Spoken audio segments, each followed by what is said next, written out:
নমস্কার, সুপ্রভাত। আবার একটি জ্যোতিষ ভিডিওতে অয়নের পক্ষ থেকে আপনাদের সবাইকে সুস্বাগতম জানাই। আজকের এই ছোট্ট ভিডিওতে একটি লক নিয়ে আলোচনা করব, যে লকটা আমাদের জন্মছকে তৈরি হয়ে যায় জন্ম থেকে, এবং সেটা যদি হয় তাহলে কী হয়, ভাগ্য উন্মেষের খুব সমস্যা হয়। এবং সেটা কি করে হয়? লকটাকে বলা হয় টাইপ 1 লক। আমাদের জন্মছকে যে হরোস্কোপটা, সেই হরোস্কোপে যে 12টা রাশি, সেটা 4টি তত্ত্বের রাশি দিয়ে সাজানো। অগ্নিতত্ত্বের 3টি, পৃথ্বীতত্ত্বের 3টি, জলতত্ত্বের 3টি, আর বায়ুতত্ত্বের 3টি। তো এরকম যদি হয়, কোনো একটি তত্ত্বের 3টি রাশিতেই কোনো গ্রহ বসে নেই। যেমন ধরুন, অগ্নিতত্ত্বের যে 3টি রাশি, মেষ, সিংহ এবং ধনু, এই 3টি রাশিতেই কোনো গ্রহ বসে নেই, এখানে রাহু কেতুকে কিন্তু ধরা হবে না। তখন সেটা কি হয়ে যায়? টাইপ 1 লক হয়ে যায়। যদি একটি রাশিতেও, ধরুন মেষে কোনো গ্রহ বসে আছে, সিংহ আর ধনুতে কোনো গ্রহ বসে নেই, তাও হবে।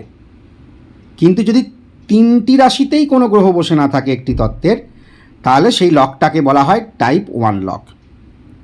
এইভাবে পৃথ্বীতত্ত্বের যে 3টি রাশি, বৃষ, কন্যা আর মকর, বায়ুতত্ত্বের 3টি রাশি, মিথুন, তুলা, কুম্ভ, এবং জলতত্ত্বের 3টি রাশি, কর্কট, বৃশ্চিক, মীন, এই 3টি রাশিতেই যদি কোনো গ্রহ বসে না থাকে কারো, ধরুন কারো জলতত্ত্বের একটি রাশিতে কর্কটে বসে আছে, বৃশ্চিক, মীনে বসে নেই, তাও হবে। কিন্তু যে কোনো একটি তত্ত্বের 3টি রাশিতেই যদি কোনো গ্রহ বসে না থাকে, তাহলে এই লকটাকে বলা হয় টাইপ 1 লক। এটা হলে কি সমস্যা হয়? এক একটি তত্ত্ব এক একটি ব্যাপারকে নির্দেশ করে। যেমন অগ্নিতত্ত্ব নির্দেশ করে কি? আমাদের উদ্যোগকে, আমরা কতটা উদ্যোগী। কোনো একটা কাজ করার চিন্তা আমাদের মাথায় এলো, এবং সেটা কত তাড়াতাড়ি আমরা এই চিন্তাটাকে কাজে ইমপ্লিমেন্ট করব, এটা দেখায় কে? যে উদ্যোগটা দেখায় কে? এই অগ্নিতত্ত্বের রাশিগুলি। যদি অগ্নিতত্ত্বের রাশিগুলিতে কোনো গ্রহই না বসে থাকে, মেষে নেই, সিংহতে নেই, ধনুতে নেই, তাহলে কি হবে? আমাদের মধ্যে এই উদ্যোগ ব্যাপারটা, করছি করব বলে আমরা দিন কাটিয়ে দেব, ওই ভেবেই যাব, উদ্যোগ কিন্তু নিতে পারবো না। পৃথ্বীতত্ত্ব আমাদের কি দেখায়? ওয়েলথ দেখায়, আমাদের পয়সা কড়ি, সম্পত্তি এবং দরকারে যে হাতে টাকা আসবে, এই ব্যাপারটা পৃথ্বীতত্ত্ব দেখায়। পৃথ্বীতত্ত্ব মানে বৃষ, কন্যা আর মকর, এই 3টে তত্ত্বের রাশিতেই যদি কোনো গ্রহ না থাকে, তাহলে এই 3টে তত্ত্বের ভাইব্রেশন আমাদের মধ্যে ঠিকভাবে হয় না। এতে কি হয়ে যায়? যে কোনো একটা তত্ত্ব ইমব্যালেন্স হয়ে যায়। আমাদের মধ্যে 4টে তত্ত্বকেই তো সঠিকভাবে ব্যালেন্স হতে হবে, তবেই তো জীবনটা ঠিকভাবে চলবে। একটা তত্ত্ব যদি ইমব্যালেন্স হয়ে যায়, তাহলে সেই তত্ত্বের কারকতাগুলো আমরা ঠিকভাবে পাবো না, এবারে ওই জায়গাটা আমাদের একদম ব্ল্যাঙ্ক হয়ে যাবে। ঠিক সেরকম পৃথ্বীতত্ত্বের 3টি রাশিতেই যদি কোনো গ্রহ না বসে থাকে, তাহলে জীবনে আমাদের দরকারের সময় হাতে পয়সা পেতে খুব সমস্যা হয়। সারা জীবনেই কিন্তু হাতে একটা লিকুইড মানি বা পয়সার সমস্যা থেকে যায়। বায়ুতত্ত্ব, মিথুন, তুলা, কুম্ভ, এই বায়ুতত্ত্বের যে 3টি রাশি, এইটা নির্দেশ করে আমাদের কমিউনিকেশন করার ক্ষমতা, আমাদের মানুষের সাথে আমাদের এই কথা বলার ক্ষমতা বা যোগাযোগের ক্ষমতা কতটা ভালো। তা এই তত্ত্বের, বায়ুতত্ত্বের 3টে রাশিতেই যদি কোনো গ্রহ না থাকে, তখন কি হয়? আমরা একদম কমিউনিকেটিভ হই না, আমাদের কমিউনিকেশন হলেও ভুল কমিউনিকেশন হয়। এটাও কিন্তু জীবনের উন্নতির পথে একটা খুব বড় অন্তরায়। আর জলতত্ত্ব নির্দেশ করে আমাদের মনের মধ্যে ইমোশন। কর্কট, বৃশ্চিক আর মীন, এই যে জলতত্ত্বের 3টে রাশিতে যদি কোনো গ্রহ না বসে থাকে, তাহলে আমরা খুব বাজে রকম ইমোশনাল হই। আঘাত পেলে সেটা সহ্য করার ক্ষমতা কম থাকে।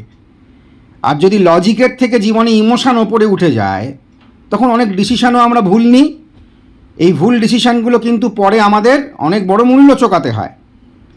তো তাই জন্যে এই 3টে জলতত্ত্বের 3টে রাশিতে যদি কোনো গ্রহ না থাকে, তাহলে তখন কি হয়? আমাদের এই মানসিক দিক দিয়ে এই যে ইমোশনের ব্যাপারে একটা নেগেটিভ ভাইব্রেশন কিন্তু সব সময় চলে।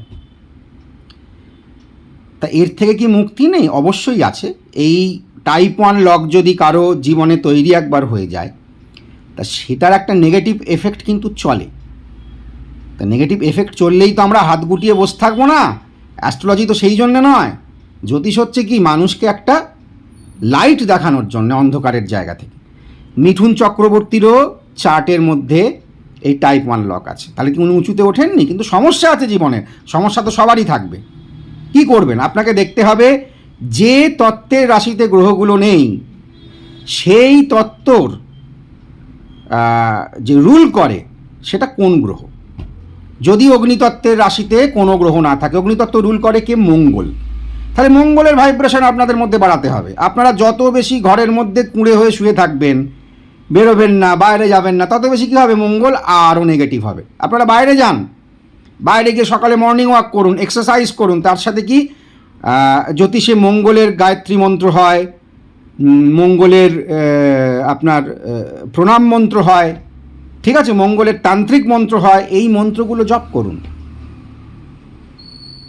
এবারে পৃথ্বীতত্ত্ব। পৃথ্বীতত্ত্বের অধিকার কাকে দেওয়া হয়েছে? মার্কারিকে, বুধকে। যদি পৃথ্বীতত্ত্বের 3টে রাশিতে কোনো গ্রহ না থাকে তাহলে তখন কি করবেন?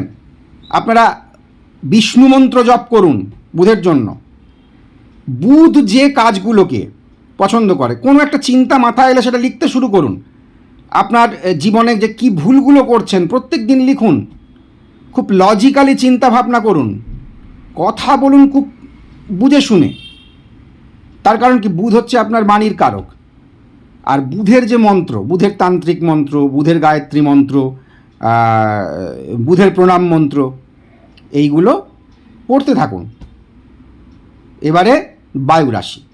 বায়ুতত্ত্বের যে 3টে রাশি, এই 3টে রাশিতে মিথুন, তুলা, কুম্ভ, এখানে যদি কোনো গ্রহ না থাকে তাহলে বায়ুতত্ত্ব কে কন্ট্রোল করে? স্যাটার্ন। শনি যদি কন্ট্রোল করে, অবশ্যই সব সময় শনি আপনার শরীরকে শিথিল করে, গরম করা। কখনোই কুঁড়ে নিকে নিজের মধ্যে যেটা আসছে সেটাকে পাত্তাই দেবেন না। যত বেশি বিছানায় শুয়ে থাকবেন, দেরি করে উঠবেন, শনি তত পেয়ে বসবে। তাহলে কী করতে হবে? আপনাকে আরও সচল রাখতে হবে নিজেকে। এবং শনিদেবের আরাধ্যা দেবীকে মা কালী। প্রত্যেক শনিবার যান মন্দিরে, মায়ের মন্দিরে গিয়ে প্রার্থনা করুন। হ্যাঁ, জবা ফুল বা অপরাজিতা ফুল, একটা প্রদীপ জ্বালিয়ে মায়ের পুজো করে আসুন। এবং তার সাথে সাথে শনির যে মন্ত্র, সেই মন্ত্র জপ করুন। মা কালীর গায়ত্রী মন্ত্র জপ করুন। জলরাশি, 3টে জলরাশি, ঠিক আছে? 3টে জলরাশি কি কি না? কর্কট, বৃশ্চিক আর মীন।